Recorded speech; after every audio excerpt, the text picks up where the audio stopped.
Are you curious about the wines of Piemonte in northern Italy?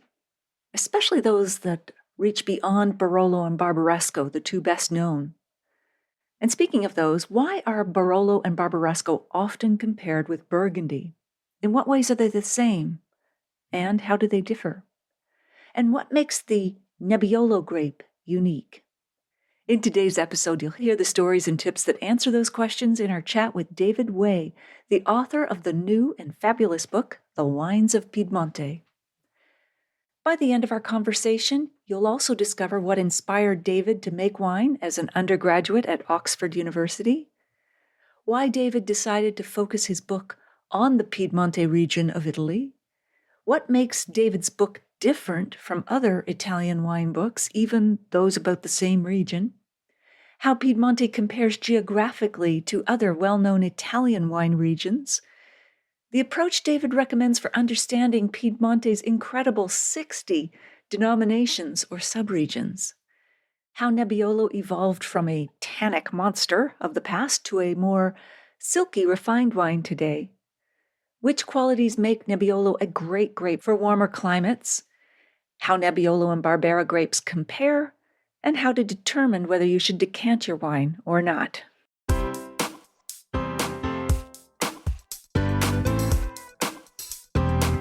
Do you have a thirst to learn about wine?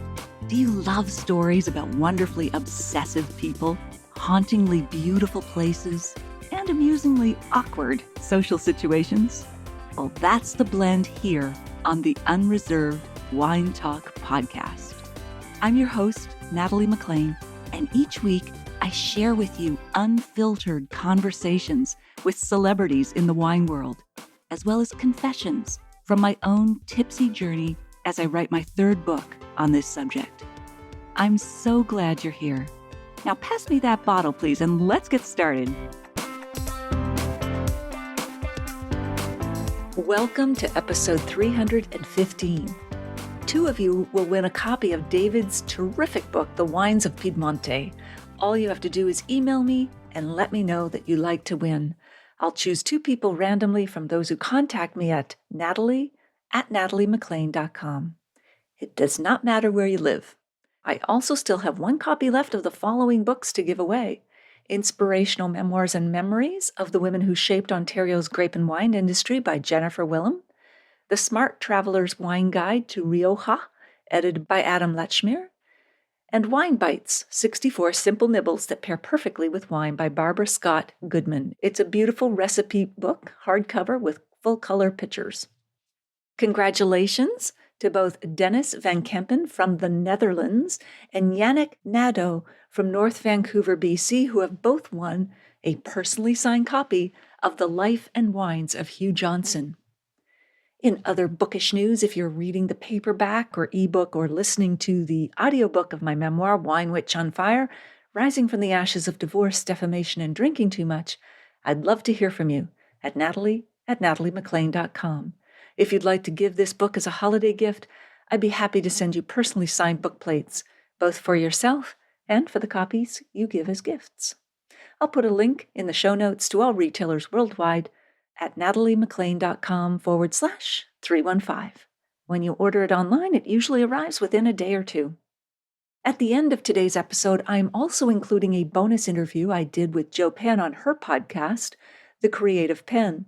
We explore what it means to be a super taster, how the concept of terroir in wine compares to a writer's unique voice, and what are the challenges of writing memoir compared to more journalistic writing. As I said, this is gravy, not the main meal, so feel free to keep listening if you're hungry for more or not. While I was in Toronto recently, we were also chatting about great gift wines and spirits on the morning shows. How do you know which one to choose? Well, first off, I'm here to help and answer the big question, why should we give wine or spirits as a gift at all?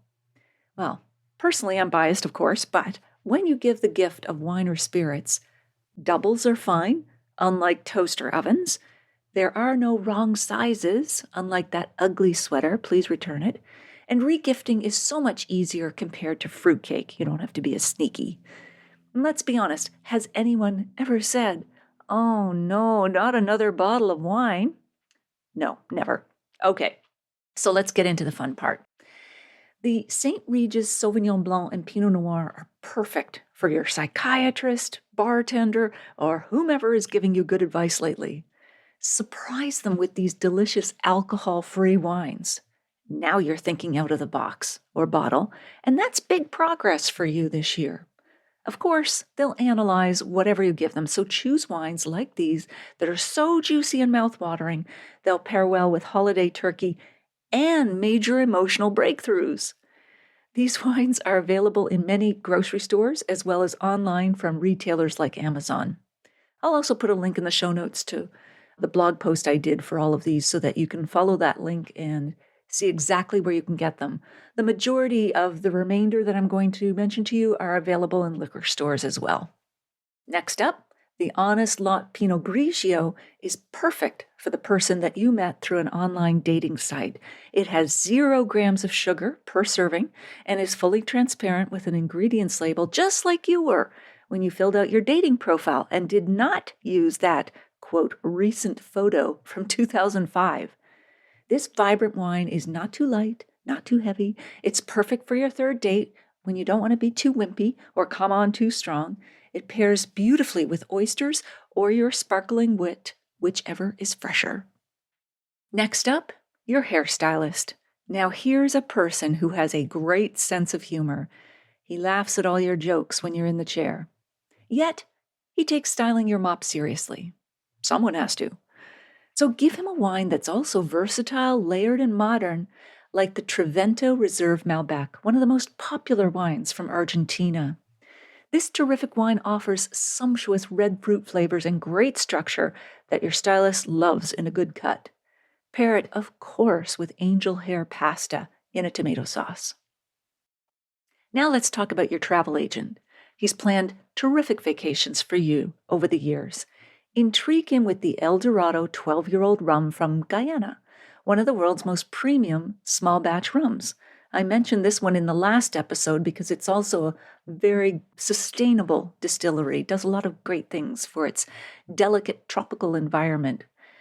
This rum is a passport to the Caribbean for your senses, with aromas of caramelized toffee, molasses, and a hint of dark spice. Most rums put the year of the oldest vintage in their blend, but El Dorado puts the youngest, so you're actually tasting a rum that's much more complex and older, more mature, from blending vintages that are older than 12 years. Now, your personal trainer deserves Liqueur 43, a premium Spanish liqueur based on a secret family recipe of 43 ingredients, including fresh citrus fruits and botanicals. One of the morning show hosts loved the smell of this one so much she said she wanted to wear it as a perfume. This will take your personal trainer's cocktails to the next level with its complexity and versatility, much like the program she's developed for you. You can also use this in desserts like tiramisu and cheesecake to make them even more decadent. Just don't tell your trainer after all that core work she's done with you. Now you've shopped for everyone else, don't forget yourself. The Glenlivet Twist and Mixed Old Fashioned is just the thing when you need something a little stronger to watch the 7th rerun of Miracle on 34th Street. It's a ready-to-serve cocktail with comforting hints of orange, cinnamon, and nutmeg. No more mixing different ingredients, just twist, mix, pour, and share. Another option is Screwball Peanut Butter Whiskey. Yes, peanut butter! The adult version of your favorite childhood flavor, proving that growing up doesn't need to be boring, especially around the holidays. It's also a great accompaniment to off-key caroling and those sugar plums dancing in your head. That is why you have a headache, right? So here's to the holidays, a season of giving, receiving, and raising a glass to all that binds us together. You can find all these wines and spirits on my website, nataliemclean.com, and you can also connect with me on Instagram. I'm at Natalie McLean Wine. Okay, on with the show.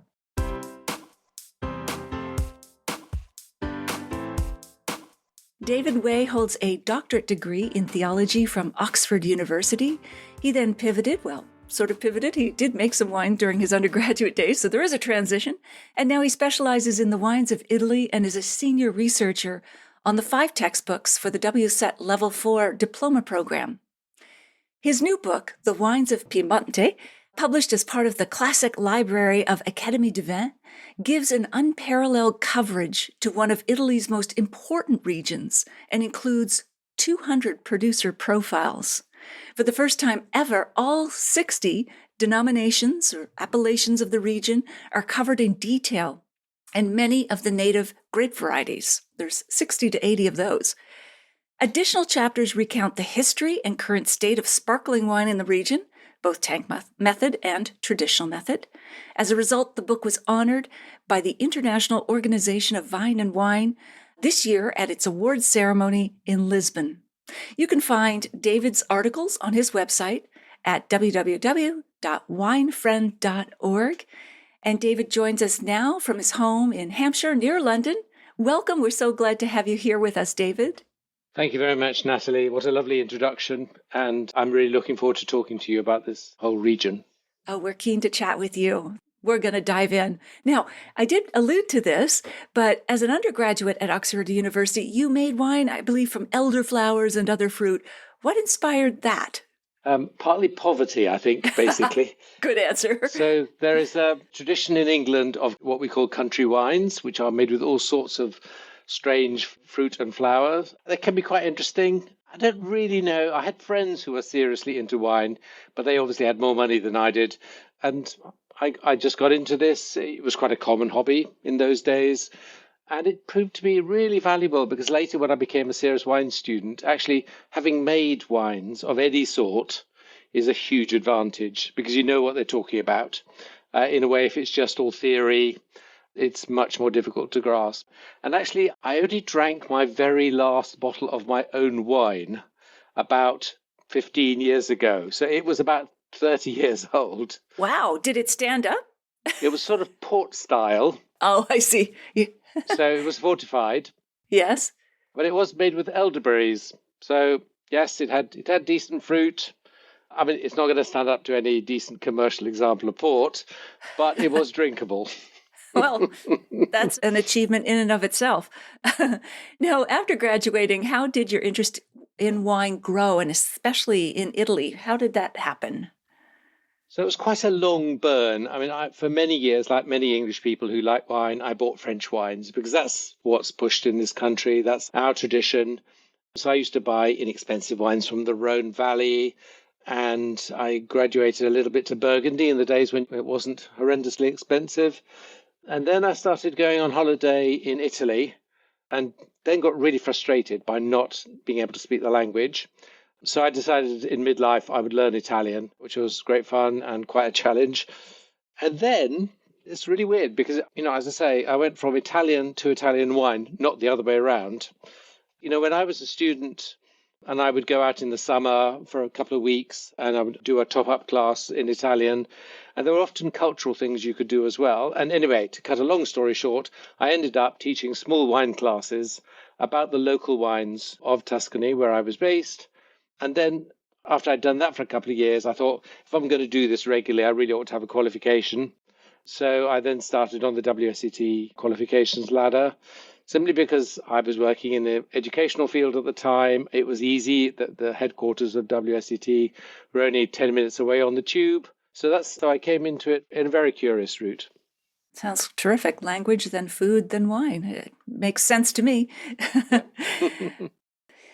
Now, before we get into this book that we're talking about, tell us about how your wife had the casting vote when it came to choosing which Italian region you were going to write about.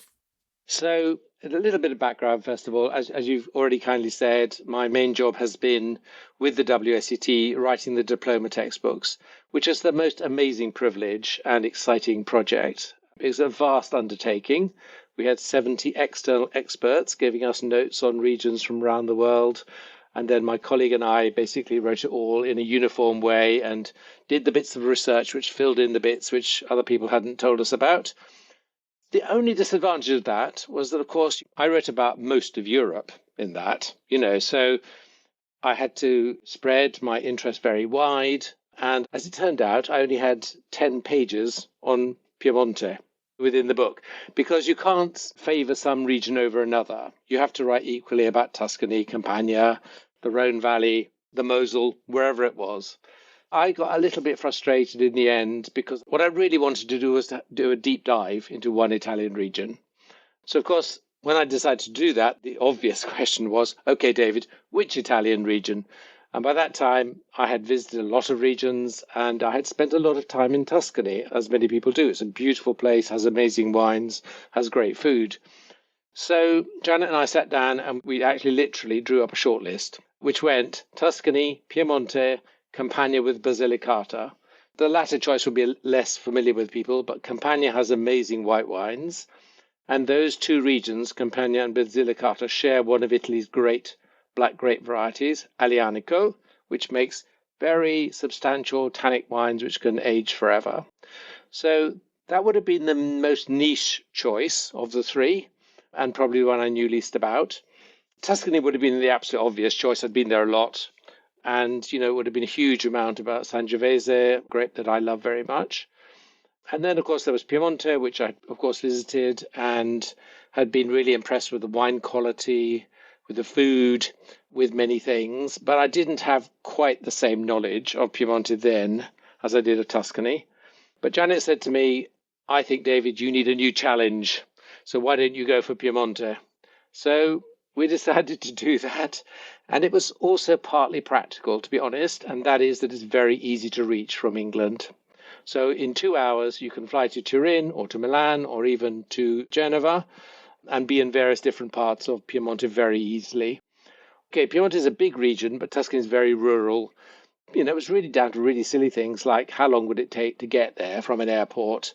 How long would you spend driving around through Tuscany is not all vineyards. There are massive forests as well. Right. Well, you have to be practical, especially if you're going to go dive into the research and spend so much time in the region. So exactly. So I thought Janet's challenge was absolutely a good one. And of course, let's be honest, Piemonte makes some of the world's greatest wines. So it wasn't exactly a hardship choosing Piemonte. Sure. Well, I think she was right. And then you get all the cuisine to match. So tell us in a nutshell, how this book is different perhaps from other books, either about the region or about Italy. I'm not familiar with the canon on Italy. So how would you differentiate your book?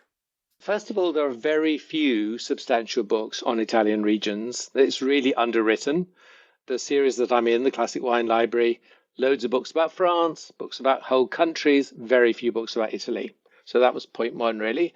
Point two is that there's a lot of writing in the press about Barolo and Barbaresco, the two famous Nebbiolo denominations in what we can call the Langhe. So the Langhe is the area within which Barolo and Barbaresco fall. But nobody really writes about anywhere else. That's the problem, is that those two world-class wines overshadow the rest of the region massively. So nobody else had really written a book that goes into detail about all the other parts of Piemonte. And let me tell you, there are a lot of other parts. We just spent a lot of time traveling, a lot of time interviewing people to go to. So that's really the biggest single difference. And then I'm sure we'll come on to talk about grape varieties. The other thing is that it just has such an amazing wealth of local grape varieties that really don't occur anywhere else. Right. Yeah. Some 60 to 80. It's amazing. So that was really fascinating. Yeah. And then the size of Piemonte, how does it compare to Tuscany geographically? Is it twice the size or? Okay. So it's a large region, but a lot of it is either genuine mountains, i.e. too high. The Alps are both on the western side and the northern side. The proper Alps obviously way too high for growing grapes. And then there is this huge bit in the middle, which is where the famous risotto rice is grown. So there's this huge flat land of the Po Valley.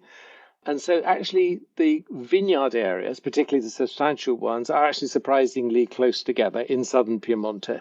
There are important areas in the north as well of Piemonte, but they are really quite close together. So again, I don't know what the actual physical distance is. I know that Piemonte is bigger than Tuscany, but as I say, much of it is really not wineland at all. Right. Okay. How did they end up with 60 denominations, or are those DOCs or appellations? They are DOCs or DOCG. So either And what does that stand? Denominations? Your Italian is way better. So denominazione di origine controllata. So controlled denomination of origin. So a defined place within which you can grow certain grape varieties with a particular style in mind.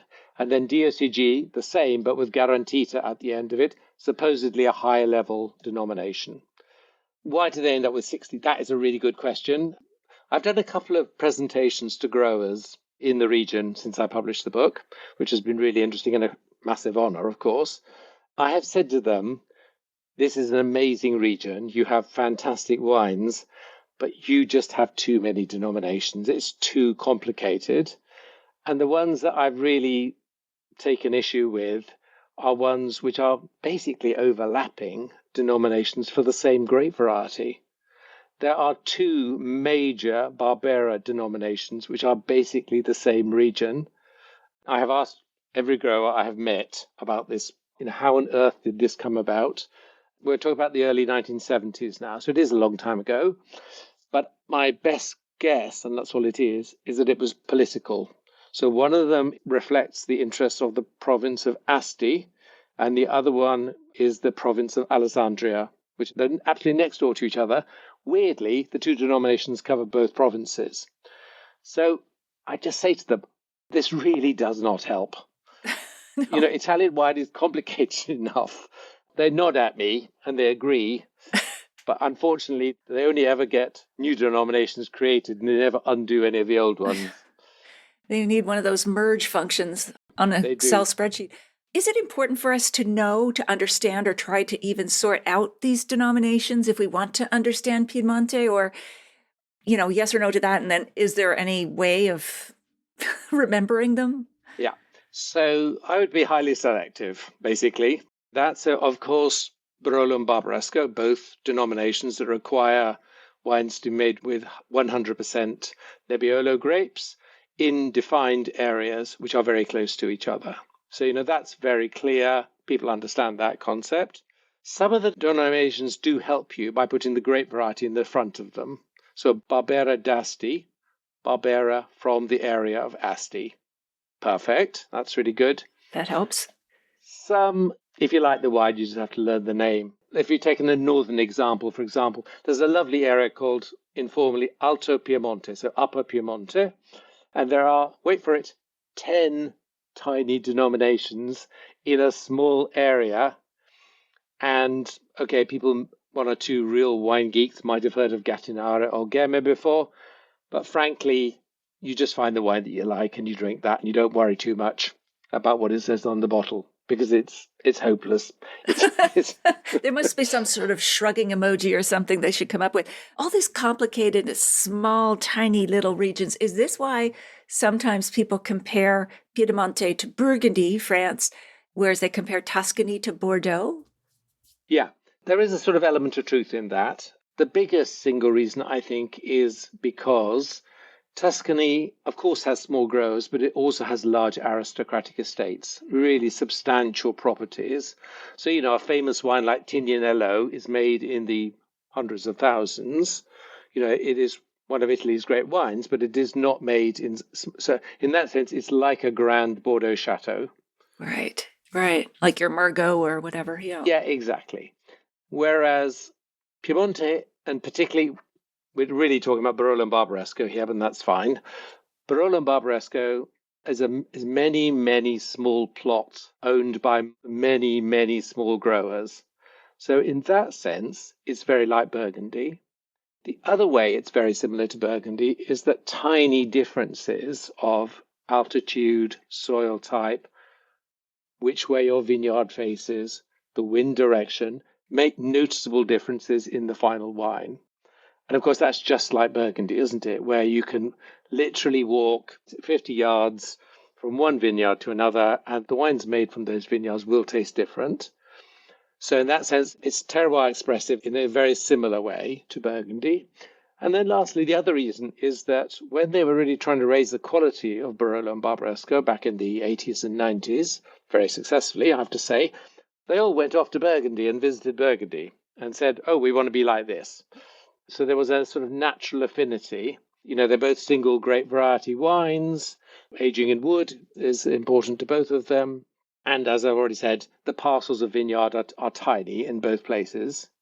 There are some big differences as well, which are worth knowing about, and that is that actually Barolo and Barbaresco, the terroir is far more complicated than it is in Burgundy.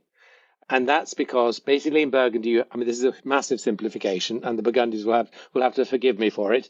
Basically, Burgundy is one lovely east-facing slope. Okay, so you've got a very similar aspect, and you've got a relatively small range of altitude difference, rising from the lower land up to the top, and all that. Both of those factors make a big difference. Barolo and Barbaresco, particularly Barolo, is very, very different to that. You have vineyards facing southwest, you have vineyards facing east, you have vineyards facing full south, you have a range of altitude from about 150 meters up to 550 meters, really significant changes. And you have fundamentally three soil types, significantly different soil types. So it's partly why, if you love the complexity of Burgundy, you're going to love Barolo and Barbaresco, because it's Right. the same, but even more complicated. And if you just like a region which can produce wines which are similar in style but have subtle differences between them, you are going to be in vinous heaven in Barolo and Barbaresco, because they do that in spades. Huh. And the slopes, as you say, there's lots of slopes, even though the aspect differs. But is there also differences in shading because of the Alps or other facets than we would find in Burgundy? Shading can be an issue. The Alps are too far away to shade this area, but because the slopes are really quite steep, you can get situations in which the bottom one third of a vineyard area can end up in the shade in the early evening, whereas the top of the vineyard is still in the sun. Ah, okay. The best exponent of this is an Italian guy called Alessandro Masnaghetti, who's done the most amazing map work of this area and has a fantastic interactive website where you can, like a drone, fly around. It's quite incredible. It's called Barolo 360. Really worth, if you're into this stuff, it's really worth checking out. We'll have to put a link in the show notes to that. Yeah. No, definitely. And he demonstrates this factor very much because of this sort of fishbone structure. So you have a big bone in the middle, as it were, and then all these little valleys going off it. One part of the vineyard can be shaded by the next ridge because it's so close. And then, of course, that makes a difference to when it ripens, the style of the wine, all those things. Neat. So, what makes Piemonte's signature grape, Nebbiolo, unique? You've mentioned it several times now. Does the name have anything to do with dark grape, Nebbiolo? I'm thinking Nero d'Avola is the black grape of Avola, so Nebbiolo? Indeed. So Nebbiolo, the closest word to it is nebbia, which means fog, okay, which is really interesting because it's a continental climate and it is very prone to fog. So is there a connection? Who knows? Scholars debate about the origin of the name. Why is it the world's greatest grape variety? That's what you were asking me, wasn't it? That's where you're leading me. I think you have a bit of a bias here, David, but tell us. Indeed. I think the magic of Nebbiolo is this extraordinary combination of aromatic complexity. It's a very aromatic grape variety and amazing structure. The tannins. The tannins and acidity. The tannins and acidity together give it this amazing. So Pinot, which I also love, and of course I'm joking about Nebbiolo. Pinot is an amazingly aromatic grape variety as well. And until you get to Grand Cru level, of course it has structure, but it doesn't have very overt structure. It has quite a gentle tannin structure, beautiful, and is silky and gorgeous in those sorts of way. Nebbiolo is not like that. It has, I think, an even greater aromatic array. You might like it, you might not like it. It just has this incredible aromatic array. But then it also has this incredible structure. And of course, that's partly what enables it to age for literally decades. And the signature aromas, I know, be hard to summarize, but is it violets and tar and what those kinds of things going on? Why I make this crazy claim about this amazing aromatic array is that it goes from everything from floral, as you say, violet, rose, through various shades of red and dark fruit, depending on where you are and how ripe it was that year and all those things. So red cherry, red plum, black plum, that whole range. And then it has this very sort of earthy animal element to it, even in relatively young wines. And then if you wait 20 years, you'll get this amazing array again of the classic, what we call in the trade, the tertiary notes. So, leather, coffee, all those things, but also the tar thing. That's where tar and roses. There's a very famous English book, which was written 30 years ago, still worth reading, which was about Nebbiolo, called Tar and Roses, that tarriness. And then also this amazing truffle-like aromas. And we mean the wild fungi, not the chocolate, right? We do mean the wild fungi. Good point. That's very interesting because, of course, it is one of the capitals of the truffle industry. Alba is the world capital of the white truffle. So it's really bizarre that its greatest wine also ultimately has these remarkable truffle. So you can see everything from floral, fruity, mineral, animal to the exoticism of truffle. Wow, quite a range. Yeah. I guess this is one time when that adage, what grows together goes together. They have some similar aromatic profiles between the truffle accented dishes and the wine. But of course, too, it's traditionally been viewed that, especially Barolo, made from Nebbiolo, is a tannic monster that you can't even drink for 10 years. Is that still true? The short answer to that is no, it's not. It's still tannic, but it's not a tannic monster. Let's explore that for a moment. The reason why it was a tannic monster in the past is deeply, deeply practical. This story has been told many times, but in the long distant past, people used to pick their Nebbiolo in November because that's the earliest it would ripen because times were so much cooler. They would make the wine and then they would leave it on the skins and go out and do all the other things on the farm, because we weren't talking about specialized viticulture. We were talking about mixed farms in those days. And then they'd come back a couple of months later and think, oh, yes, I made that wine. I really ought to rack it off the skins. And of course, if you do that for 2 months, you are going to extract everything that is in those grapes.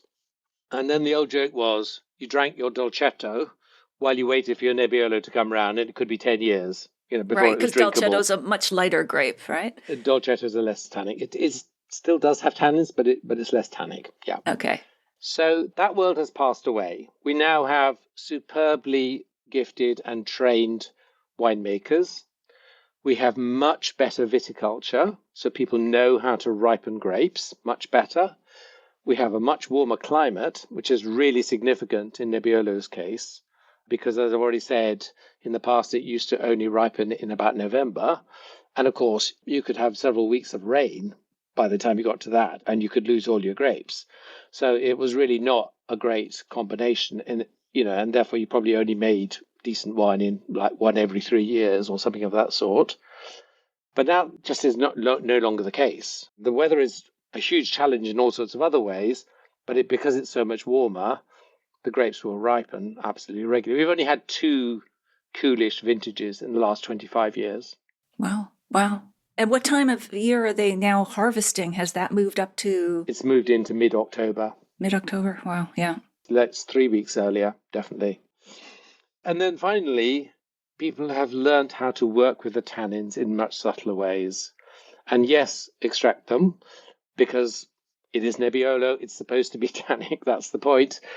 But there's a huge difference between having a lot of underripe tannins in a wine glass and a lot of fully ripe tannins.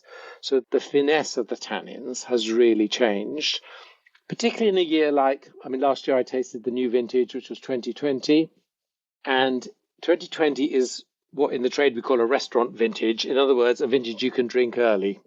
You don't have to wait for 10 years. It's a lighter vintage. It's lovely, aromatic and fruity, but the tannins are already, it was amazing. I was sort of a little bit anxious about going and tasting like 100 Nebbiolo wines in 3 mornings, thinking, God, this is going to be all right, but actually it was an absolute pleasure because the tannins were they're not soft when they're that young, but they are really refined. And with a few, just like 2-3 years in the bottle, they'll be absolutely perfect to drink. And ripe tannins, does that just mean they I mean, tannin I always think of as a texture rather than a taste, although some people say dusty tannins, whatever. So does that mean if they're ripe that they're rounder, just they're gliding over your palate more easily? I mean, I tend to go in for fabric analogies. They're Pinot Noir, the tannins can be silky, can't they? Because they're super fine and beautiful.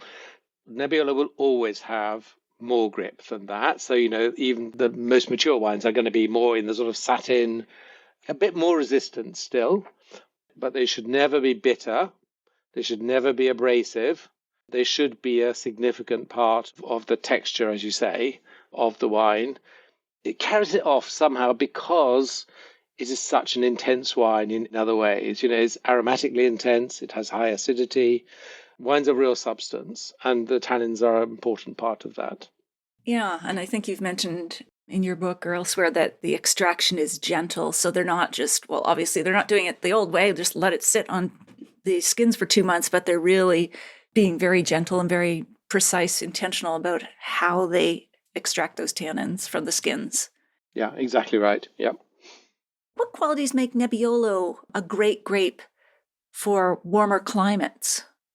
That's a really interesting question. It seems very resistant to heat. So Greg Jones, who's a sort of wine climatologist, he puts Nebbiolo right in the warmest category. He thinks it does well in climates even better than Grenache, which we think of as the classic black grape variety for hot climates. It has a very long season, so it's able to withstand heat. The best comparison is with Barbera, which obviously is another Piedmontese grape variety. Barbera is a complete sugar factory, okay?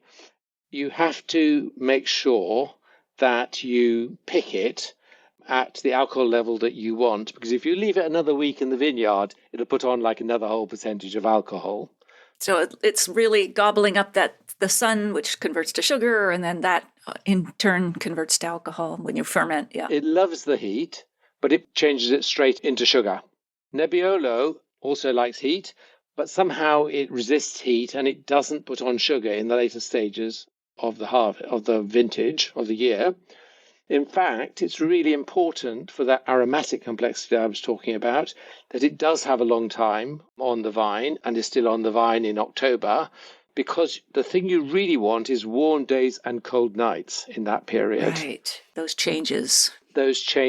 And that's really what gives you that amazing aromatic intensity for the very best vintages of Nebbiolo.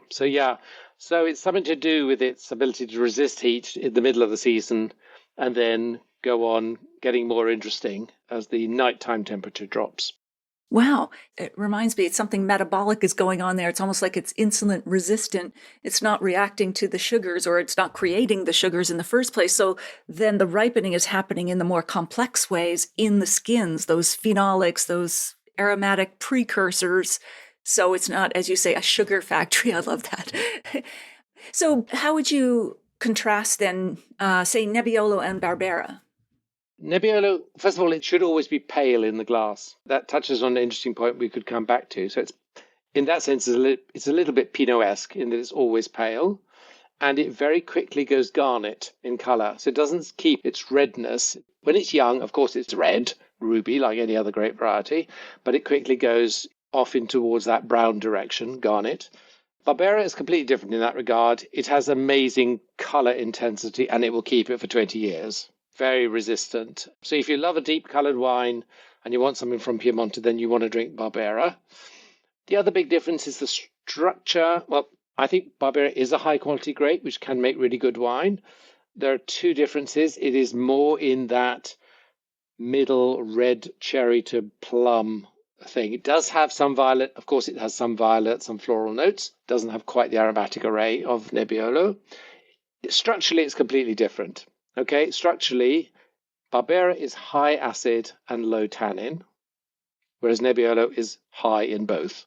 So if you're playing the crazy, blind tasting game, and you get two wines from one region, and one is deeper in color, and one is acidic but not tannic, it's going to be Barbera, and the other one is going to be Nebbiolo.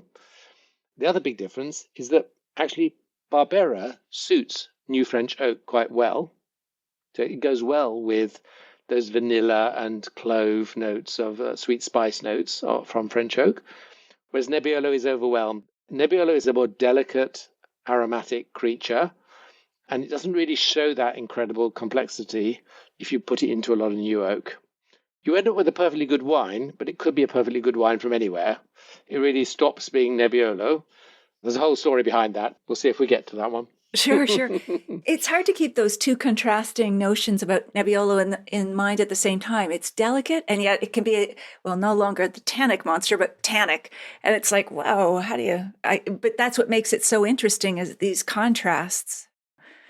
What do you mean when we talk about Barolo being the wine of kings and the king of wines? Okay, so this is a tag which has been attached to quite a few wines in history, actually. So Tokai in Hungary, it's also called this. It's a great bit of marketing, first of all. You know, it's a great slogan, and that's fantastic. So in Nebbiolo's case, or Barolo's case, it's because it is associated with the House of Savoy, which was the ruling family in Piemonte up till 1861, which is when Italy became a unified country, and then after the war voted to become a republic. So there was a monarchy in place, the King of Savoy, Carlo Alberto, and there is a story of actually a French woman who married into a Piedmontese family, became a marchioness, and she wanted to persuade the King of Savoy to take this wine seriously and to pass it round. She was also a great marketeer. She understood that if the King of Savoy had these wines, then there might be an ability to sell it to other royal courtyards around Europe, which is what happened. So Juliette Colbert, a French noblewoman, supplied the King of Savoy with wines from an estate in Barolo, and he got really interested to the extent that he actually bought an estate in Barolo. He actually bought an estate in the village of Verduno, and another part of the family bought another one, which is now the Fontana Fredda estate in Barolo. So she very cleverly positioned her wine, the vine that she was promoting in the royal household in Turin, capital of Piemonte, and then it got this tag of the wine of kings and the king of wines. And I've already explained to you why it's the king of wines. Yes, true. Yes, of course, in a totally unbiased way. She sounds like she had the same chutzpah of Veuve Clicquot from Champagne, who got her champagnes into the Russian court to celebrate the birth of the Tsar. Royals set the fashion those days, before social media, so they were the key influencers. Yes, exactly. Yes. Yeah. So in terms of food pairings, we've touched a little bit on this. The truffle accented dish for Barolo would be wonderful, but what other food pairings come to mind when you think of Barolo? It's surprisingly versatile. There needs to be some richness in the food, because obviously this is a big structured wine and high acidity, as we've already said. But interestingly, it goes from everything from sort of rich, cheesy fondue. There's a dish called fonduta, which actually comes from a neighboring region, but is much loved in Piemonte. And it goes really well with that. They love rare beef. In Piemonte, they have a type of cow called fazona, a type of beef called fazona, which they're very, very proud of. And it's often served as an antipasto. So it goes really well with that. With game. And then, of course, with the big casserole meat dishes. So it's an interesting range because you can drink it with everything from, a pasta dish with truffle and egg on the one hand, through rich, cheesy fondues, through to these big, meaty dishes. Yeah, it's really interesting how it is really surprisingly versatile. And what food pairings come to mind for Barbaresco?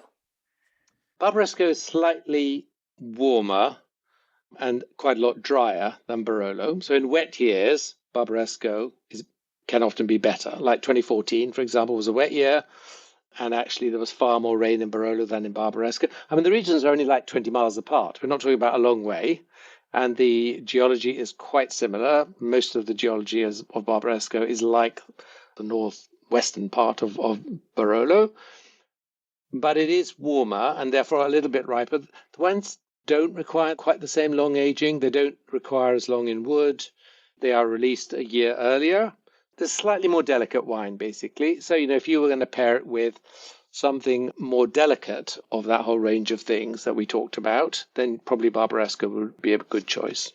And I assume that, with the exception of, say, a restaurant vintage like 2020 was for a Barolo, you would want to decant Barolo, and that again would depend on the vintage. But generally, if people are opening up a bottle, do you suggest like an hour, 2 hours, or just keep trying it and seeing if it's to your liking?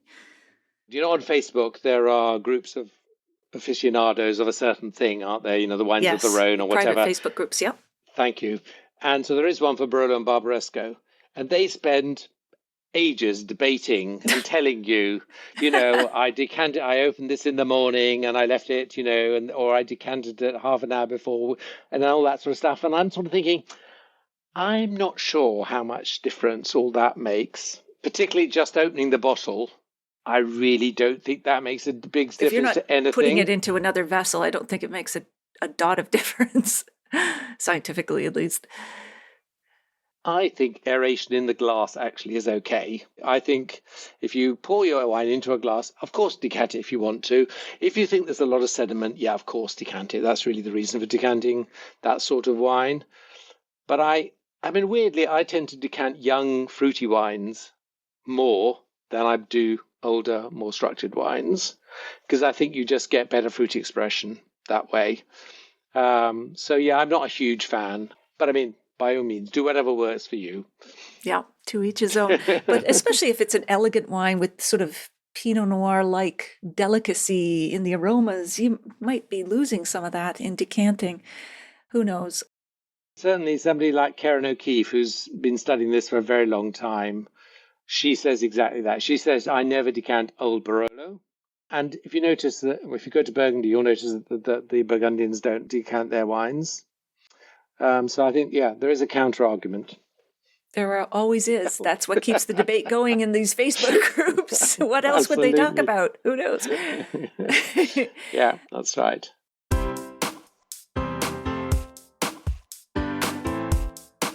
Well, there you have it.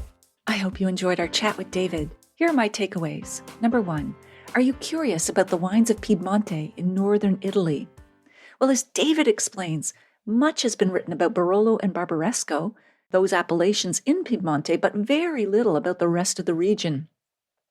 These two world-class wines tend to overshadow the rest of Piemonte. David's book goes into detail about those other 58 denominations, in addition, of course, to Barolo and Barbaresco. He spent a lot of time traveling and interviewing people, not only about these unique places, but also about the local grape varieties that don't grow anywhere else.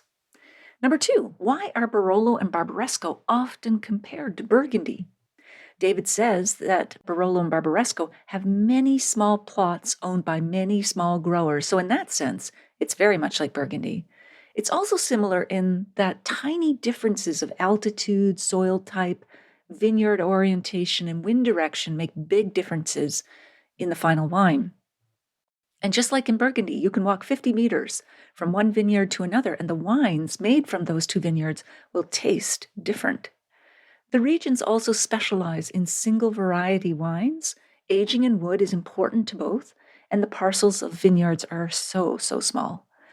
There are also some big differences in that the terroir of Barolo and Barbaresco is far more complicated than it is in Burgundy, according to David, because Burgundy is essentially, this is of course generalizing or summarizing, is one big east-facing slope. So you've got a very similar aspect in terms of how the grapes ripen, relatively small range of altitude. Barbaresco, and particularly Barolo, are very different, with vineyards facing southwest, east, and south, along with a range of altitudes from about 150 meters above sea level up to 550 meters. And finally, what makes Nebbiolo unique as a grape? David believes the magic of Nebbiolo is its extraordinary aromatic complexity and amazing structure. The tannins and acidity give it kind of a wonderful Pinot Noir character, which is so aromatic, but it also has structure that's not too overt, so that it still has a silky texture that can age for decades. In the show notes, you'll find a full transcript of my conversation with David, links to his website and books, the video versions of these conversations on Facebook and YouTube Live, and where you can order my book online now, no matter where you live. If you missed episode 164, go back and take a listen. I chat about southern Italy's wine, food, and flavor with Robert Camuto author of South of Somewhere. I'll share a short clip with you now to whet your appetite. Wine back in the day wasn't something that it is now. It was an accompaniment. It wasn't the star of the table.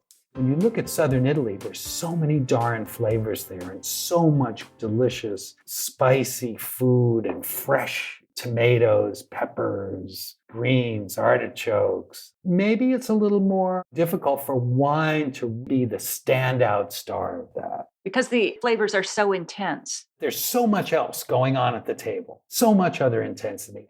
Everybody loves Burgundy, but what does one eat in Burgundy? There's some nice boeuf bourguignon, there's some nice snails, but it's not the same thing as having pasta with sea urchins and clams and peppers and all the different sauces. They drank it as a food, as a very simple pairing, and did not savor wine to the extent that we do today.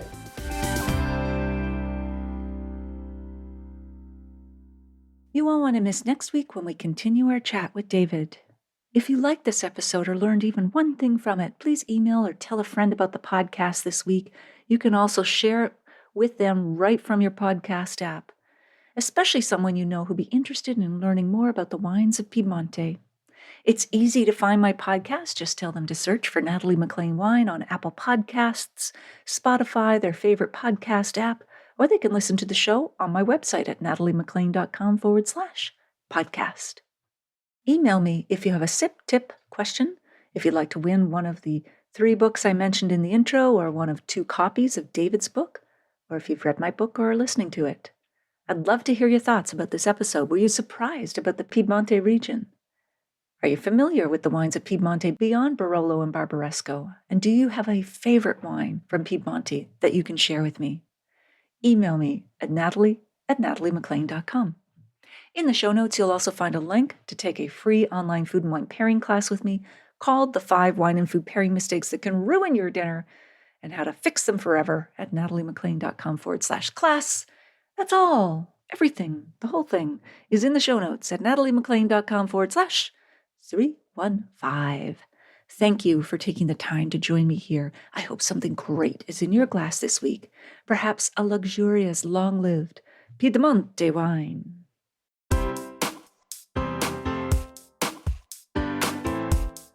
Natalie MacLean is a multi-award-winning wine writer, named World's Best Drinks Writer at the World Food Media Awards, as well as a sommelier, TV wine expert, and host of the Unreserved Wine Talk podcast.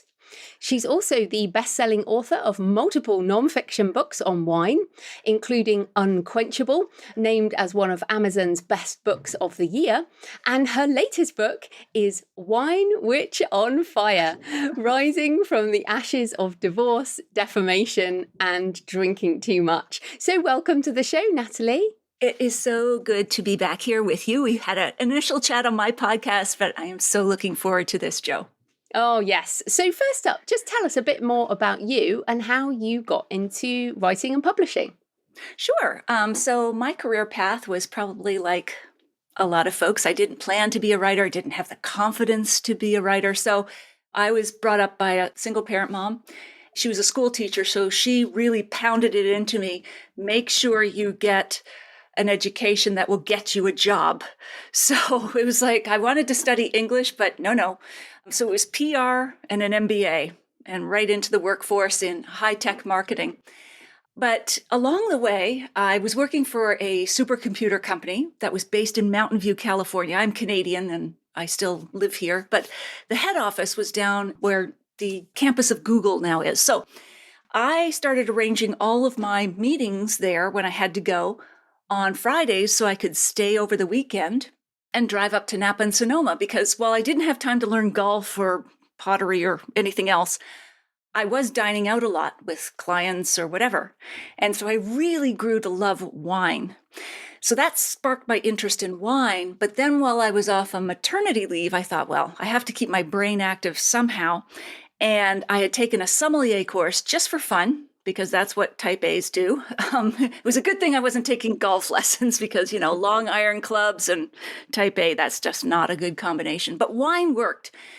So while I was off on mat leave, I pitched the editor of a local food magazine because I noticed they had all these gorgeous recipes, but no wine content. And I knew just enough about wine to be a little dangerous. And she said, yes, okay. Have you published before? And I said, yes, praying that she would not ask me to send samples because all I had was my high school newspaper. Nice. Yeah. So she gave me a chance. The first article or column was how to find wine and food pairings on the internet. That was the headline back then. It's gotten much more specific since, but that led to a regular column, which gave me the confidence just to cold call other editors. And I started landing columns in like some of our national newspapers here in Canada and magazines. I didn't know anybody. I was a nobody from nowhere who kind of made a career out of nothing. But, I loved it so much that by the time my maternity leave was over, which is generous here in Canada, it was almost a year, I decided not to go back. I had found something that really sparked a passion. Wine gave me the confidence to write. I had a hook because otherwise I would have never thought, someone's going to pay me to write. And I could be home with my son. So it just all worked. And that's kind of how it came together. Just on that, should we just be clear that you were not swigging bottles of wine during your maternity? Yes, no need to call child services. Mommy doesn't drink while she's pregnant. I had finished the sommelier course while I was pregnant. In all seriousness, I never took a drop. And that remains the health guidance. There are a lot of tips in my book about cutting back on drinking. I didn't mean to write a self-help book, but it kind of turned into that for some people.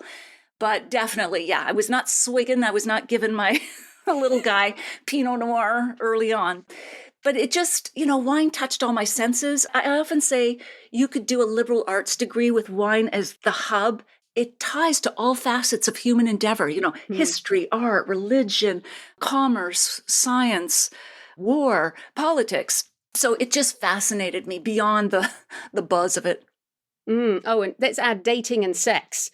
Oh, yes, absolutely. It's well, there's a reason why it's a better social lubricant than, say, orange juice. So, yeah, absolutely. No, that's fantastic. And then again, just so people know, when was that? Like, it wasn't like last year. How long have you now been doing this? So my son was born at the end of 98. So it's been 25 years. Yeah. It's been a time. Yeah. I think, and that's really important because what you just described there, starting out, having nothing, not lying to start, but saying, my publication was a while ago. And now multi-award winning. I mean, you are so super successful. And I think some people look at the journey, well, they forget the journey and they just kind of see you now. And I mean, I'm not as lauded as you are at all, but people look at how many books I've written, for example, and they're like, how did you do that? And I'm like, well, 16 years of doing this. So that's the thing, isn't it? It's year after year, and you've just added to it year after year.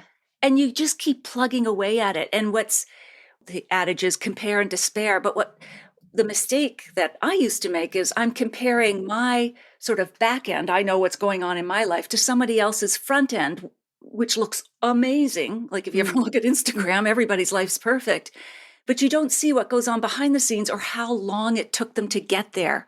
And you also don't see that for every win, whether it's a book published or an award or whatever, there's 76 losses or no's from editors or whatever. Like it's just going up to bat, whatever, over and over and over and keeping going. So I think what's interesting about your writing is obviously you still write about wine and food pairings on your website, but also for loads of other places. You do reviews, you do articles on wine, but Wine Witch on Fire and some of your other books are much more personal. So what are the challenges of writing memoir compared to your more journalistic writing? So I've always written from a first person perspective. I like to be conversational, but memoir is a whole, as you know, Joe, a whole other animal from nonfiction and even from fiction. Memoir shares so many techniques of fiction. I had to learn a new genre of writing, really. That's how it felt. I had to learn about plot and setting and character and conflict and themes and all the rest of it, and dual timelines and all of this that I did not have to do when writing a straightforward nonfiction book about wine or travel, as I write about wine travel. It was so complex, and yet that's what also made it exhilarating. Memoir is a true account, or at least the way you understand the truth of what happened in your life.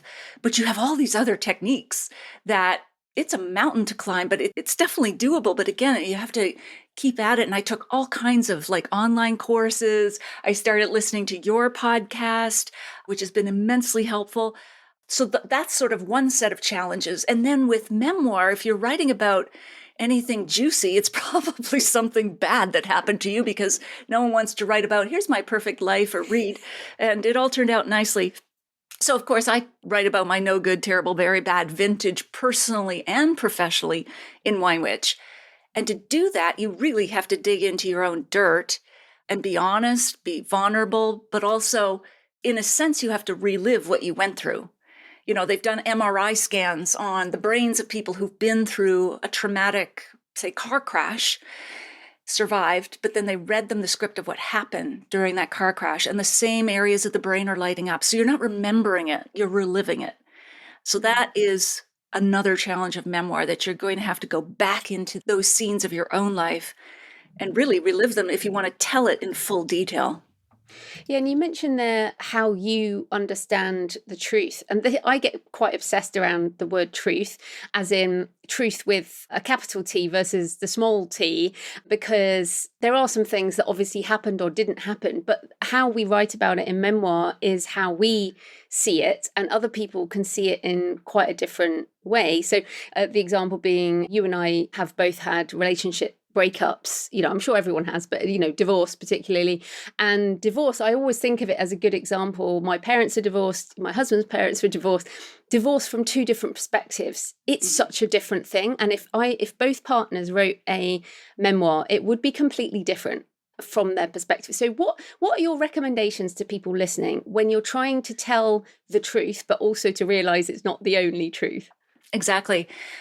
So you can always put that caveat up front, the author's note that says, this is how I understand what happened. It's my story alone. It's not someone else's story, even though other people may come into your story in order for you to tell your story. You have to stick to your story. So if there are parts about somebody else's life that really don't play a role in you telling your story, leave it out. Let them tell their story if they want to in their own memoir. Stick to your own story. The other thing that I had to do was, I've always competitiveness and perfectionism are kind of the two snakes in my life. As I say, one is a cobra that will bite you. The other is a boa constrictor that will squeeze the life out of you. So I'm dealing with that all the time, trying to, during this memoir, kind of get past that. So showing my flawsome, all my flaws, because I think it's only in being very honest with yourself and on the page that anyone's going to relate to you. Because for me, a memoir is not exactly what you did, what happened to you, because your story is going to be so different from anybody else's, but what you did with it, how you recovered from it, and so on, what people can take away from that story. So I always tried to be harder on myself than anyone else, questioning myself, my own motives, and so on, as opposed to a memoir never works if it's a revenge book or if you're tilting the story some way. Readers are too smart, and it serves no one, including the author. Yeah, absolutely. And it can be like legally difficult, and it's not your therapy. You have to kind of be past therapy. But I wanted to come back to something else. So you're a sommelier and you're a super taster, which I discovered when I read your memoir. And this fascinates me because I'm very visual in my writing, and in my mind's eye, I see the thing play out, and then I write what I see. So I'll often use the language I see that, other people obviously hear. Taste is like literally something I always forgot in books, and smell I forgot in books. And then with COVID, I kind of lost a lot of what I even had left. And it never really came back. So I wanted to ask you for some tips on sensory writing and how you write about wine over and over and over again. Like, you must have such a range of sensory details, because otherwise it would get quite repetitive. So what are your tips for doing this? And what is the world like when you are a super taster? Wow. I must say, though, I read Blood Vintage, as you know, Joe, and I think your sensory detail was amazing, not just the visual, but the smell and the taste. I thought you did a great Oh, well, job. thank you. So you've mastered that. So answer the last question first. As a super taster, it just means you're very hyper aware of your sensory environment. I got tested in California by a master of wine. He actually measured my taste buds with like a kind of an iodine thing and a caliber thing. And yeah, I'm not scientific. Anyway, that was the net. You're a super taster. 25% of the population are. Most of them tend to be women.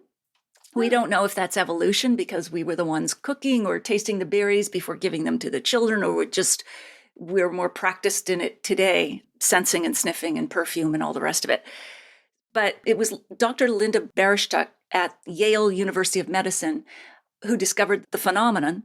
And she said, super tasters live in a hyper sensory world. It's like having 500 fingers rather than 10, or a hyper neon world.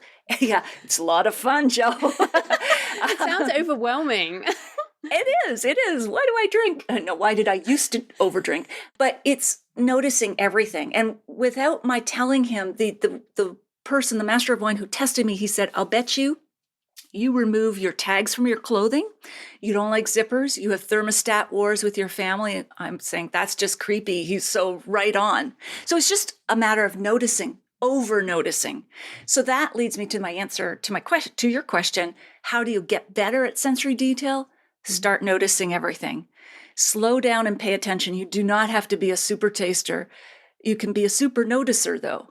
So I teach online food and wine pairing classes, and one of the first things we talk about is pay attention to everything in your life. So when you cut open a vegetable or a fruit, that's when it's most pungent. Smell it, taste it, put that into your mind, give it a name, say it out loud. You'll remember it better doing it that way, because we live in a very visual culture, but we've forgotten our sense of smell. It's kind of downgraded to, there was a study of graduate students and they said, which sense would you give up for your smartphone? And it was smell. But we know that loss of smell, like really, it can lead to depression and all sorts of things. So notice everything in your life. I even tell them, sniff the leather furniture in your living room. Just don't let anyone catch you doing it. But notice everything and then start naming it. And you will develop a vocabulary that you can call on in your writing or when you're tasting wine or whatever. Notice differences. The other thing we do is we don't taste one wine alone. We'll put them side by side or have a flight of wines and notice the differences. Hey, that one smells different. Why? And again, it's just about paying attention. It's like when a movie critic goes to a movie, they don't just sit back. They've got their notes. They're, making notes on plot and narrative. Just pay attention. You'll open up your world, your vocabulary, and I think you're writing. Yeah, and I think also it's being more specific. So, for example, and a lot of writers get this wrong, they might say it smelled of apples, let's say. Whereas if you were tasting a wine, I presume you would say like a Granny Smith apple or green apple versus a red apple or a Golden Delicious or whatever you have in Canada. Exactly. After a spring rain and the orchard managers had an argument with his daughter. No, I wouldn't go on that way. But you're right. Specificity. Isn't that what writing's about? Like getting more and more specific so people can, paint that picture in their mind of where you are, what you're talking about. Yeah, absolutely. So another thing that I love from the book is terroir, which, we talked about a lot when I came on your show, and in Blood Vintage it's very important. But I feel like it's a word that's thrown around a lot, but that perhaps some people don't know what it means. So why is that important for wine? But also in your book, I love that you compared that to the author's voice. So why make that comparison? Tell us about terroir. Yeah, thank you. I opened the book. Well, actually, only those who are watching the video can see this, but there's a wine label at the beginning of the book that kind of sets up for the contents of the book, the memoir, and Domaine MacLean, and then I talk about terroir. But for me, terroir in the wine world means it's a magical combination of like soil, geography, climate, weather, the decisions the winemaker makes, all of these different influences that come together to create the final taste of the wine. And I think we do it, as writers. The parallel would be our word choice, like our point of view, our humor, our dialogue. all those different techniques come together to form your voice.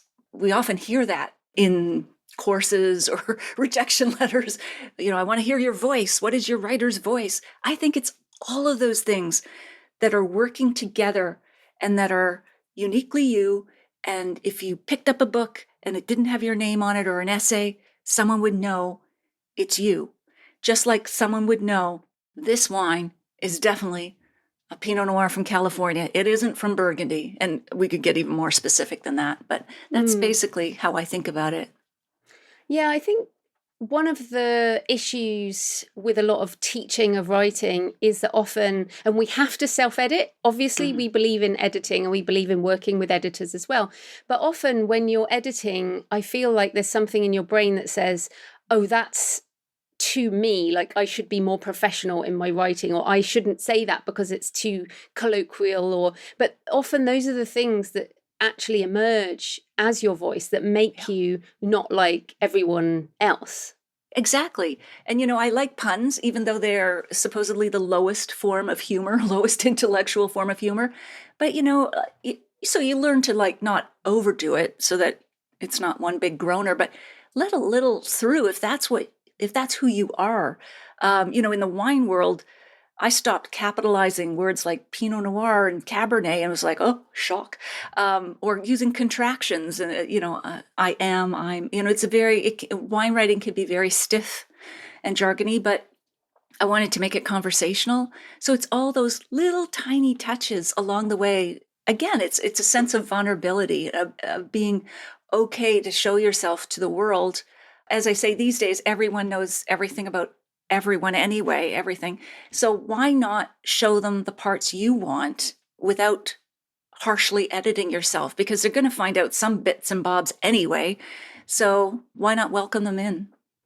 Yeah, and again, that's a longer term thing. I think some people, in fact, I was talking to an early stage writer the other day, and she said, oh, I just won't put stuff about me online. And I was like, if you want a career this way, it's actually impossible, a long-term career, because you just can't keep yourself away from everybody entirely. I mean, you have to have your boundaries, clearly, but you just can't stay completely separate. So if you're sort of open from the beginning, then that's all good, right? Mm-hmm. Mm-hmm. For better or worse, we are all brands as authors, as business owners, if you self-publish or even traditional. And people want to know the person behind the book. I'll keep dragging this back to wine just because that's what I am, but that's what I do. But when people present a bottle of wine, whether it's at a dinner party or they're asking for a recommendation in a restaurant, we're fascinated by if there's a story with that bottle. Every bottle has a story, every book has a story, but it's the person behind the bottle. Like, did they struggle and live in a van for 7 years and then they finally got a break and then they got a high score from a famous critic or whatever? Like, we want to know who made this? Where did it come from? We don't want generic wines any more than we want completely AI written books. There's no human touch. We want to see what's behind. Who's behind the books and the bottles? Which is why I think memoir is even more important than ever, because when I think about the writers whose memoir I've read, I feel like I know them as a person far more. Whereas, to be honest, I read fiction every day, every night. I read fiction before I go to bed. And yes, there are some writers who I follow in other ways, but most of them, I just want to read the story. I just want the book. And with a lot of nonfiction, I just want the information. So I think there is a difference. And memoir is the most personal of genres, really, which is why it's so challenging. But I also think the most almost important for standing out, I guess. Yeah, absolutely. Yeah, you've got to be all in. So it's the most challenging, the most scary, and the most rewarding, I think, can be for the reader and the writer. But you have to be all in. You can't just hedge it a little bit and I'll tell this little bit, but I want to edit out that, Yeah, that's true. Now, of course, so putting ourselves out there, one of the things that authors are most scared of is being attacked online, being cancelled, the negative side of being out there, of putting your head up above the parapet, and getting shot at. This happened to you in this terrible way. And the book goes into it in more detail. So just briefly explain what happened, but also more importantly, how did you deal with it in that moment of not moment, months of crisis management and practically and also with your mental health? I didn't deal with it that well at first. So what happened, just to summarize without going down a rabbit hole, is that this happened 10 years ago, but I do think the issues are even more relevant today. This was in the heyday of aggregators, Huffington Post, Rotten Tomatoes, etc. And I was looking at different sites, and there were a few wine sites quoting my wine reviews, even though they had invited me to be part of their website, but I declined because I had my own website. So I noticed, okay, they're quoting my wine reviews. Why are they doing that? And then I realized they were quoting my reviews from our provincial liquor store, which is government owned. And so I thought, well, that must be okay. Wrong. And so I started quoting all the reviews from the liquor board because I thought, oh, that will give my readers more context. So I'll have my review and then I will have it clearly separated. This is a different review from another writer, just like Rotten Tomatoes will gather movie critic reviews. But that lit a bonfire and allegations of copyright infringement or misattribution, all the rest of it. So I did get legal help. I sorted it all out. In the end, I was within the bounds of what we call fair dealing in Canada. It's fair use in the United States in terms of what you can quote and how much you can quote. But in terms of dealing with it at the time, it kind of hit me like a Mack truck out of the blue. And at that time, it was just before Christmas. It's a lovely Nightmare Before Christmas holiday feel-bad story. It has a happy ending. But at the time, I thought strength meant dealing with it myself independently and not dragging friends and family into this mess that was happening online. And I thought, I can handle it. And I went for a week without telling anyone what was happening. I was just watching these nasty streams of social media and all the rest of it happening online in the wine world, admittedly, but still in my world, it was a tsunami. And in that time, it was about 11 days, I lost 9 pounds. And subsequently, I developed a heart murmur. So people say sticks and stones will break my bones, whatever. It's just the internet, turn it off. But if you live online or make your earning online, as we do, if we have online businesses, you can no more turn it off than a surgeon can operate outside the hospital. So day after day, I drank the venom, and that was a mistake. So the first thing was leaning on friends and family and bringing them in, admitting this awful thing has happened. Yes, I'm involved and partially responsible for not communicating better and, what happened. And I thought it would just be an exercise in shame. But what it turned out to be was an exercise in strength, that my friends and family were there to help me, to support me. My hot buttons, what triggered me online, weren't their hot buttons. So they didn't care if so-and-so was saying whatever. They were there for me. And it was such a relief. It was just a psychic relief. And then, then dealing with the crisis, you have to do the things you need to do. I got legal advice. Originally I was enrolled in the combined business program, law degree.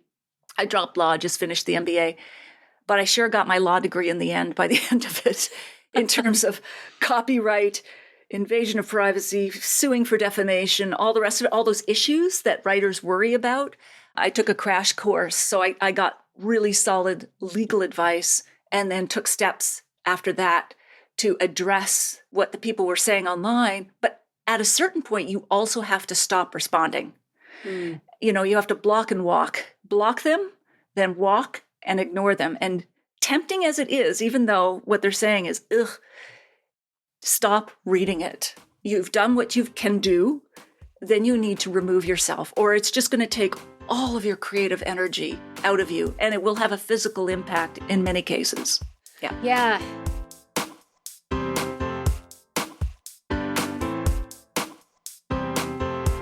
You don't want to miss one juicy episode of this podcast, especially the secret, full-bodied bonus episodes that I don't announce on social media. So subscribe for free now at nataliemclean.com/subscribe. Meet me here next week. Cheers.